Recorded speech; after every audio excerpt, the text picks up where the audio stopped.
आचार्य द्रोण महर्षि भरद्वाज के पुत्र थे। पांचाल नरेश का पुत्र द्रुपद भी द्रोण के साथ ही भरद्वाज आश्रम में शिक्षा पा रहा था। दोनों में गहरी मित्रता थी। कभी कभी राजकुमार द्रुपद उत्साह में आकर द्रोण से यहाँ तक कह देता था कि पांचाल देश का राजा बन जाने पर मैं आधा राज्य तुम्हें दे दूंगा। शिक्षा समाप्त होने पर द्रोणाचार्य ने कृपाचार्य की बहन से ब्याह कर लिया। उससे उनके एक पुत्र हुआ, जिसका नाम उन्होंने अश्वत्थामा रखा। द्रोण अपनी पत्नी और पुत्र को बड़ा प्रेम करते थे। द्रोण बड़े गरीब थे। वह चाहते थे कि धन प्राप्त किया जाए और अपनी पत्नी व पुत्र के साथ सुख से रहा जाए। उन्हें खबर लगी कि परशुराम अपनी सारी संपत्ति गरीब ब्राह्मणों को बांट रहे हैं, तो भागे उनके पास गए। लेकिन उनके पहुंचने तक परशुराम अपनी सारी संपत्ति वितरित कर चुके थे और वन गमन की तैयारी कर रहे थे। द्रोण को देखकर वह बोले, ब्राह्मण श्रेष्ठ, आपका स्वागत है, पर मेरे पास जो कुछ था वह मैं बांट चुका हूँ। अब यह मेरा शरीर और थधर त्रुर्विद्या ही है।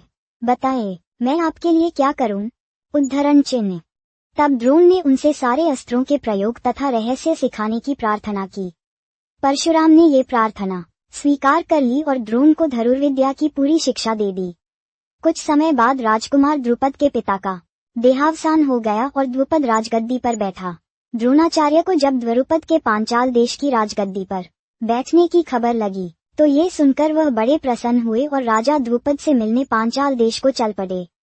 उन्हें गुरु के आश्रम में द्रुपद की लड़कपन में की गई बातचीत याद थी। सोचा, यदि आधा राज्य न भी देगा तो कम से कम कुछ धन तो जरूर ही देगा। यह आशा लेकर द्रोणाचार्य राजा द्रुपद के पास पहुंचे और बोले, मित्र द्रुपद, मुझे पहचानते हो ना? मैं तुम्हारा बालपन का मित्र द्रोण हूँ। ऐश्वर्य के मद में मत्त हुए राजा द्रुपद को द्रोणाचार्य का आना बुरा लगा और द्रोण का अपने साथ मित्र का सा व्यवहार करना तो और भी अखरा। वह द्रोण पर गुस्सा हो गया और बोला, ब्राह्मण, तुम्हारा यह व्यवहार सज्जनोचित नहीं है। मुझे मित्र कहकर पुकारने का तुम्हें साहस कैसे हुआ? सिंहासन पर बैठे हुए एक राजा के साथ एक दरिद्र प्रजाजन की मित्रता कभी हुई है? तुम्हारी बुद्धि कितनी कच्ची है। लड़कपन में लाचारी के कारण हम दोनों को जो साथ रहना पड़ा, उसके आधार पर तुम द्रुपद से मित्रता का दावा करने लगे। दरिद्र की धनी के साथ, मूर्ख की विद्वान के साथ और कायर की वीर के साथ मित्रता कहीं हो सकती है? मित्रता बराबरी की हैसियत वालों में ही होती है। जो किसी राज्य का स्वामी न हो, वह राजा का मित्र कभी नहीं हो सकता। द्रुपद की इन कठोर गवोक्तियों को सुनकर द्रोणाचार्य बड़े लज्जित हुए और उन्हें क्रोध भी बहुत आया। उन्होंने निश्चय किया कि मैं इस अभिमानी राजा को सबक सिखाऊंगा और बचपन में जो मित्रता की बात हुई थी उसे पूरा करके चैन लूंगा। वह हस्तिनापुर पहुंचे और वहां अपनी पत्नी के भाई कृपाचार्य के यहाँ गुप्त रूप से रहने लगे। एक रोज हस्तिनापुर के राजकुमार नगर से बाहर कहीं गेंद खेल रहे थे कि इतने में उनकी गेंद एक कुएं में जा गिरी। युधिष्ठिर उसको निकालने का प्रयत्न करने लगे तो उनकी अंगूठी भी कुएं में गिर पड़ी। सभी राजकुमार कुएं के चारों ओर झांक कर देखने लगे, पर उसे निकालने का उपाय उनको नहीं सूझता था। एक कृष्ण वर्ण का ब्राह्मण मुस्कुराता हुआ ये सब चुपचाप देख रहा था। राजकुमारों को उसका पता नहीं था।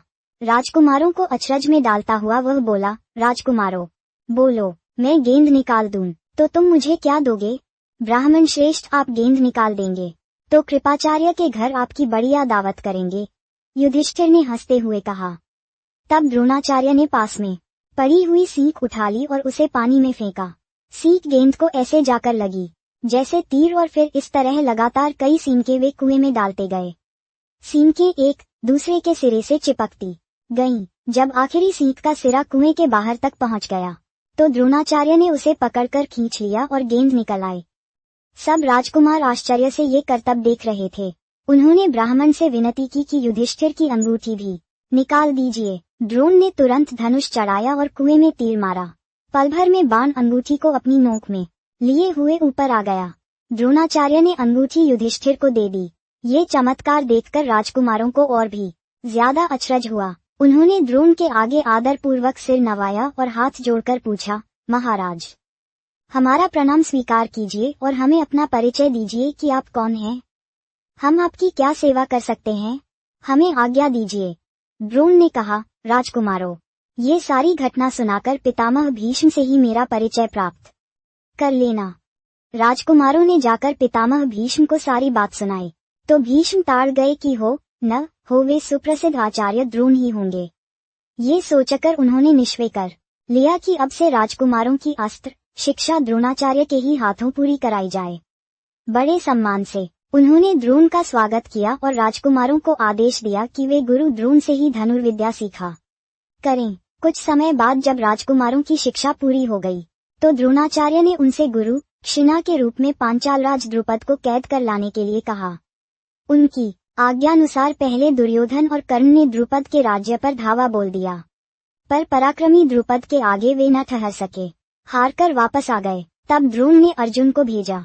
अर्जुन ने पांचाल राज की सेना को तहस नहस कर दिया और राजा द्रुपद को उनके मंत्री सहित कैद करके आचार्य के सामने ला खड़ा किया। द्रोणाचार्य ने मुस्कुराते हुए द्रुपद से कहा, हे वीर, डरो नहीं, किसी प्रकार की विपत्ति की आशंका न करो। लटकपन में तुम्हारी हमारी मित्रता थी, साथ साथ खेले कूदे उठे बैठे। बाद में जब तुम राजा बन गए तो ऐश्वर्य के मद में आकर तुम मुझे भूल गए और मेरा अपमान किया। तुमने कहा था कि राजा ही राजा के साथ मित्रता कर सकता है, इसी कारण मुझे युद्ध करके तुम्हारा राज्य छीनना पड़ा, परंतु मैं तो तुम्हारे साथ मित्रता ही करना चाहता हूँ, इसलिए आधा राज्य तुम्हें वापस लौटा देता हूँ, क्योंकि मेरा मित्र बनने के लिए भी तो तुम्हें राज्य चाहिए ना। मित्रता तो बराबरी की हैसियत वालों में ही हो सकती है। द्रोणाचार्य ने इसे अपने अपमान का काफी बदला समझा और उन्होंने द्रुपद को बड़े सम्मान के साथ विदा किया। इस प्रकार राजा द्रुपद का गर्व चूर हो गया, लेकिन बदले से घृणा दूर नहीं होती। किसी के अभिमान को ठेस लगने पर जो पीड़ा होती है उसे सहन करना बड़ा कठिन होता है। द्रोण से बदला लेने की भावना द्रुपद के जीवन का लक्ष्य बन गई। उसने कई कठोर व्रत और तप इस कामना से किए कि उसे एक ऐसा पुत्र हो जो द्रोण को मार सके, साथ ही एक ऐसी कन्या हो जो अर्जुन को ब्याही जा सके। आखिर उसकी कामना पूरी हुई। उसके धुरिष्टद्युम्न नामक एक पुत्र हुआ और द्रौपदी नाम की एक कन्या। आगे चलकर कुरुक्षेत्र की रणभूमि में अजेय द्रोणाचार्य इसी धृष्टद्युम्न के हाथों मारे गए।